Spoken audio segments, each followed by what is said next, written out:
ለውጥ ክፍያ አለው። ለለውጥ የምንከፍለው ክፍያ ላለመለወጥ ከምንከፍለው ያንሳል ወዳጆች። በዘመኑ አገላለጽ ዲሲፕሊን ይሉታል። ለገባው ፕሮግራም ላወጣው ዕቅድ ተገዥ መሆን፣ እሱ ጋር መኖር፣ እሱ ጋር መዝለቅ፣ እሱ ጋር መዘውተር ወደ ስኬት ያደርሳል፣ ወደ ለውጥ ያደርሳል። የሰው ልጅ ሄደ አቤቱታን ብትነግረው ችግርህን ብትነግረው ምን ብትለው ከተወሰነ ጊዜ በኋላ ወላሂ የሱን ችግር እጥፍ ድርብ አድርጎ ይነግርህና ዝም ያስብልሃል። አንተ እሱ ራሱ ደካማ ነው ወይም ይሰለችሃል። በቃ እዚህ በቃኝ እዚህ በኋላ በቃኝ ይልሃል። አላህ ግን እንደዛ አይደለም፣ ጀባር ነው። ሁሌም በተሰበርክበት ፖይንት ሁሉ ይጠግንሃል አላህ Subhanahu Wa Ta'ala።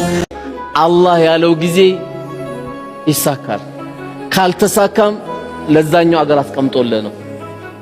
ውስጥ ሳያዝን ቤትን እየጠበክ የቻልከውን ያክል እያደረክ ነው መሄድ ካንተ የሚጠበቅብህ። እንግዲህ ሌላው በዚሁ ነጥብ የምናነሳው ሁለተኛው ነጥባችን ተስፋ አትቁረጡ፣ ያልፋል በሉ፣ ታገሱ፣ አንገታችሁን ደፋ አድርጋችሁ ቀን እስከሚያልፍ ከዚች ከወፍ አይብስም ያላችሁበት ችግር አበቃልን ከዚህ በኋላ ብላችሁ ተስፋ አትቁረጡ። ይቺ ወፍ አሁን ብትፈራገጥ ኖሮ ድመቲቱ ኢቭን አጠገቧ እንኳን ቁጭ ብላ እንደሞተ ጸጥ ብላ ተኛች።